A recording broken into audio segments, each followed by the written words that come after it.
Because in the Shia tradition, the surahs have to be recited in their entirety, it happens in practice that the smaller surahs towards the end of the Qur'an are the ones that are recited mostly. So those are the ones that I selected in my book to give what I call personal reflections upon. This is a very important point, that when I was asked to write my reflections on these chapters of the Qur'an and on the Fatiha, I said that I could do so on condition that it not be considered a formal tafsir, because I am not a mufassir, a commentator of the Qur'an in the traditional sense. To comment on the Qur'an according to tafsir means commenting once one has mastered a whole range of disciplines under a teacher or set of teachers who themselves are masters in those disciplines. And so I offer these reflections in the spirit of a humble Muslim who believes that the Qur'an is a revelation from God and who has responded to God's injunction to each and every one of us as Muslims to reflect upon the Qur'an, to engage in tadabbur, reflection, to have tafakkur, reflective thought, to use the aql, going to the verses with one's intellect. So I offered my reflections in that spirit and not as a formal commentator of the Qur'an. And so in my selection of the surahs, I included most of the short surahs towards the end of the juz amma, which are normally recited by Shias in their prayers.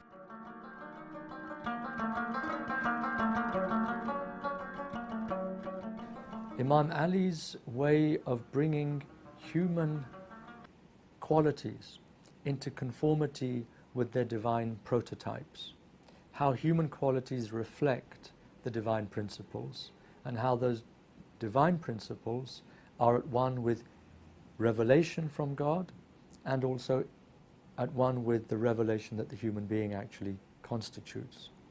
And here I'd like to share with you one particularly powerful and penetrating saying of Imam Ali. It comes from one of his poems in the Diwan, and it says that you think that you are an insignificant speck, but within you is enfolded, encapsulated, the greatest universe, al-alam al-akbar. So you are the clear book. You are the book that is clear and the book that clarifies. This mubin means both things. It's clear and it clarifies. But this is a phrase that the Qur'an uses about itself, referring to the Kitab Mubin, the book that makes everything clear. So Imam Ali is saying, فَأَنْتَ الْكِتَابُ الْمُبِينَ. You are the clear book, by means of whose letters that which is hidden becomes manifest. You bring to light those qualities and realities, those mysteries of being that are hidden in the depths of your own consciousness and being, but which you reveal in accordance with your capacity to become a mirror in relation to the qualities of God. But they're all there implicitly, potentially within you. So he's calling out to make an act of serious reflection, intellection, interiorization, which is what the Qur'an itself insists upon in so many verses. Will they not use their intellect?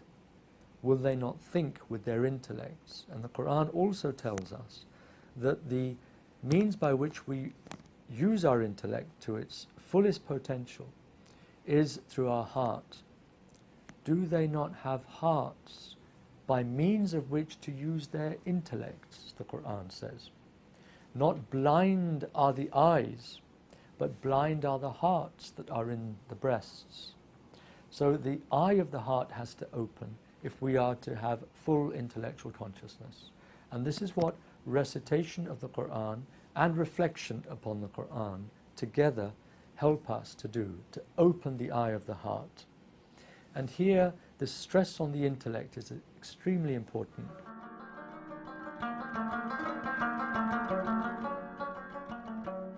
Ali says, La deen liman la aql lahu. There is no religion for one who has no intellect. In other words, there can be no practice of religion in all its depth without the energetic and full engagement with the intellect, the spirit of the intellect.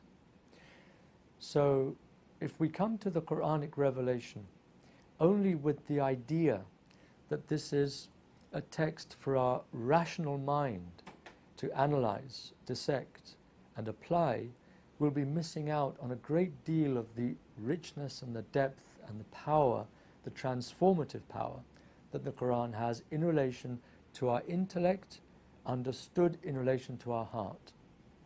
Because our heart is receptive to the presence of God. Our mind may be receptive to the ideas, concepts, but the heart is open to principles, presence, to the divine reality as such. So for our intellect to be able to relate rational concepts to spiritual realities, we need the heart to be fully engaged.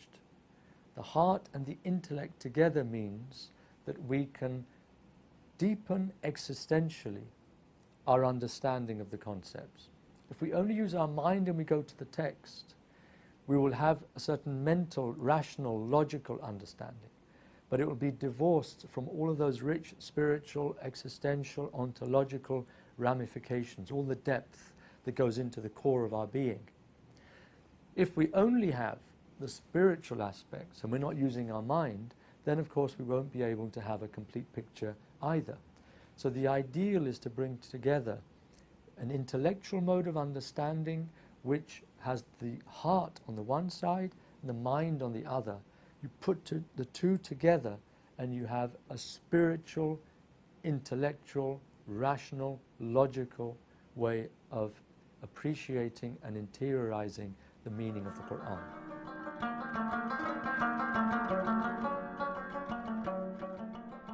You should distinguish between the Qur'an as a Tanzil, that is, as a revelation, a coming down, a descent from God to the human being, from heaven to earth. This is a descent. One of the words used to describe this descent is the Tanzil.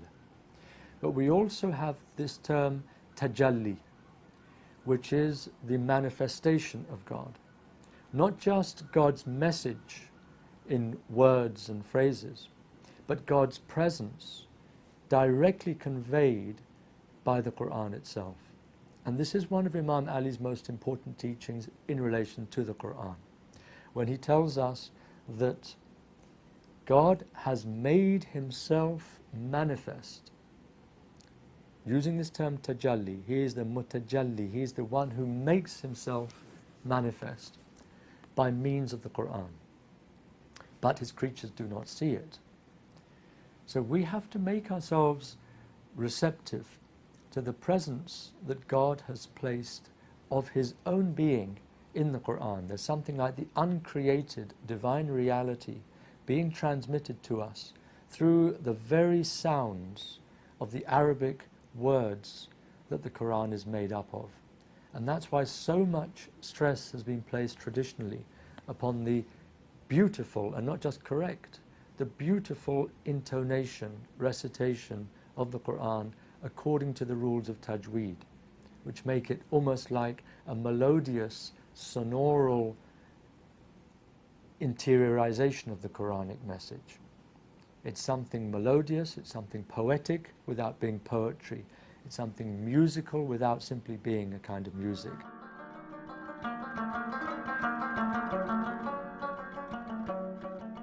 Fatiha is that which we have to recite in every single one of our rak'ahs, in our prayers, in our units of prayer. And in this regard, Imam Ali has a remarkable saying which brings out the spirituality and the, you might say, cosmology of the Fatiha. Because he says that the whole of the Qur'an is contained within the Fatiha. The whole of the Fatiha is contained within the Basmala, which is the Bismillahir Rahmanir Rahim. The whole of the Basmala is contained in the letter Ba. That letter is contained in the dot underneath the Ba, and I am that dot. I am the Nuqta. So he's referring to this extraordinary coincidence between the Quranic revelation and walaya, sanctified consciousness, sanctified being. That what the Qur'an expresses formally and outwardly is what the spiritually realized human being, man or woman, has realized inwardly. There is a point of inward identity between the Qur'anic revelation and the human revelation. That the Insan, the human being, is like a book of revelations that God has granted to that human being and through that human being to the whole of humanity.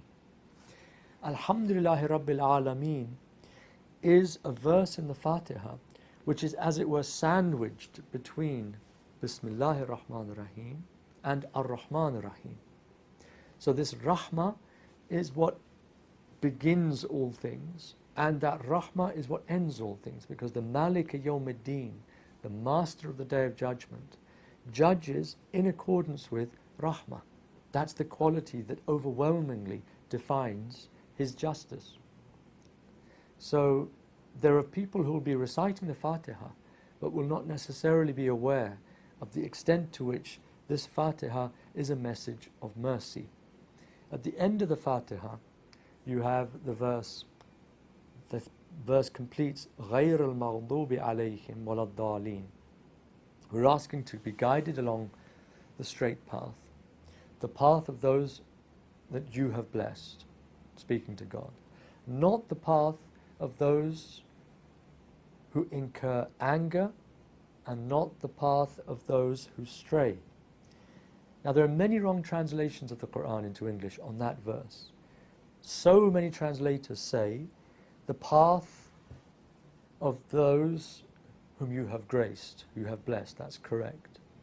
صِرَاطَ الَّذِينَ أَنْعَمْتَ عَلَيْهِمْ غَيْرِ الْمَغْضُوبِ عَلَيْهِمْ does not mean not the path of those with whom you are angry, because God's anger is not mentioned. غَيْرِ الْمَغْضُوبِ عَلَيْهِمْ means those who have earned anger, those who have incurred anger, who have brought about anger. But God is not mentioned in that phrase, maghdub.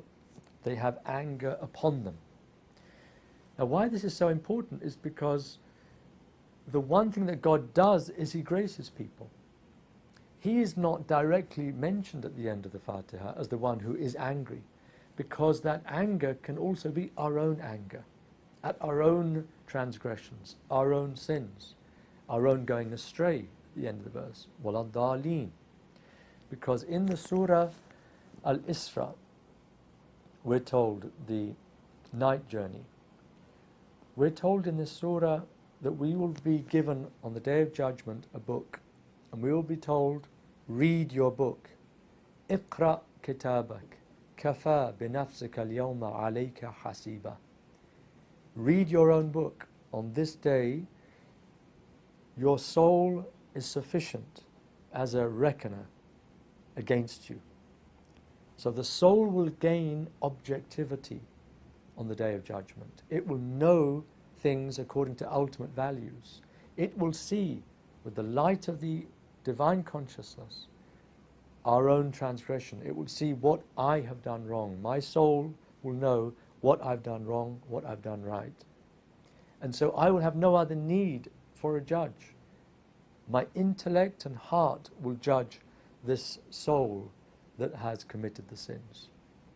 So the anger can well come from one's own self, and that is the way in which most Sufis understand the anger of God. They say the anger of God is nothing other than the expression given to the consequences of the lack of receptivity of the human soul to the divine rahmah, to the divine compassion and mercy. So it's just a phrase that's used to describe what happens when you are not receptive to that quality of God that is streaming from Him like the light streams from the sun. That quality is rahmah, reaching out for us.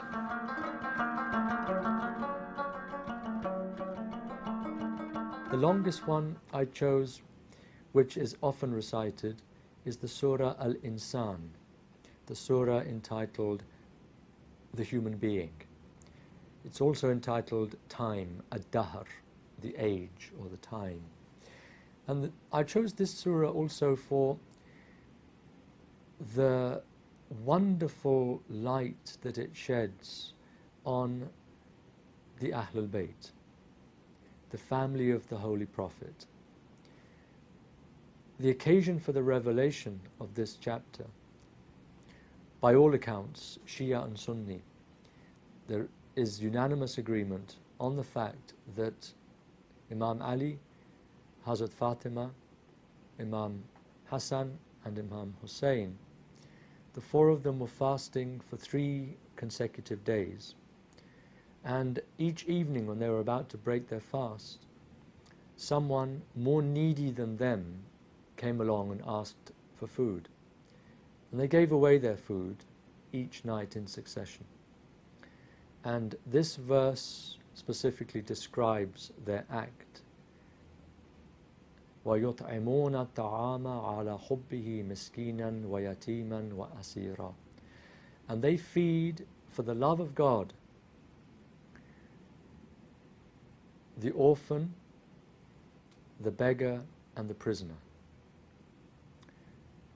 saying to each of them in turn, we are only feeding you for the sake of God, and we do not desire from you thanks nor reward.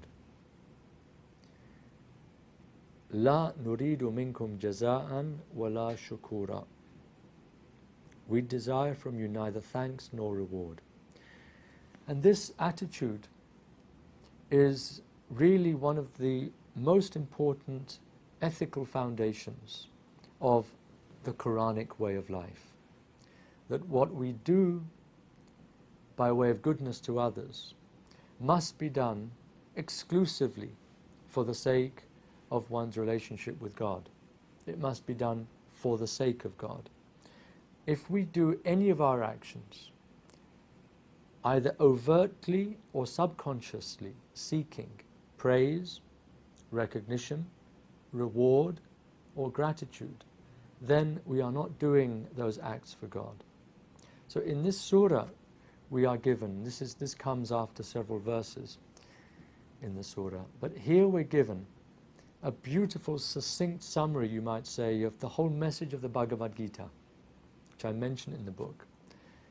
Because the message of the Bhagavad Gita can be summed up in terms of one Sanskrit phrase, nishkama karma, to act without the fruits of the action entering into one's motivation or intention. Nishkama karma. One does not act for the sake of the fruit of that act in a horizontal sense. One acts only for the sake of the Lord. And so here in this Quranic verse we have the identical ethical principle with its spiritual foundation and understanding of ultimate reality, that one must orient oneself entirely to God in all of one's thoughts, actions, if one is to be qualified as someone of taqwa, of piety, of consciousness of God.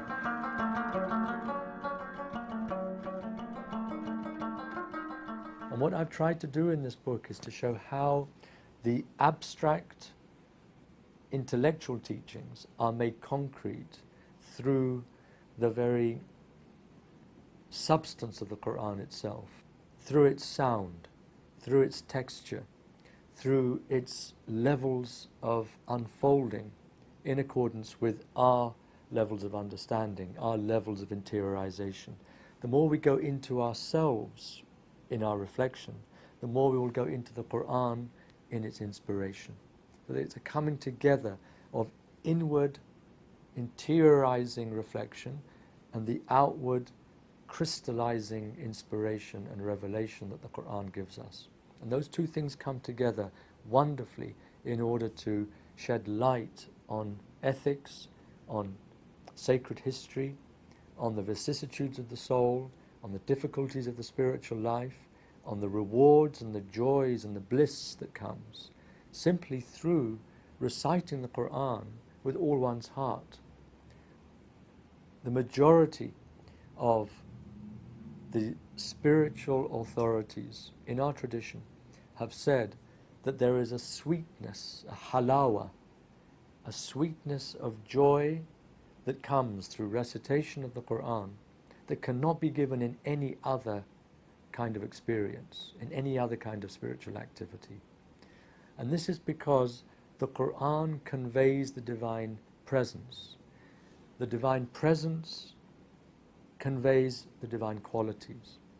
All of the divine qualities together are summed up in the quality of rahmah, which is loving compassion. God says famously, "My rahmah takes precedence over my wrath, my anger," meaning that within the divine nature itself, the divine quality of compassion, love and mercy takes precedence over that dimension of the divine nature which can be angered in relation to our sins. So the closer you come to the divine reality, the closer you come to the divine rahmah, to the divine beatitude, the divine ridwan, which is greater than paradise. That is the divine substance. Pure goodness, pure beauty, pure joy, pure bliss, all of that constitutes the divine core.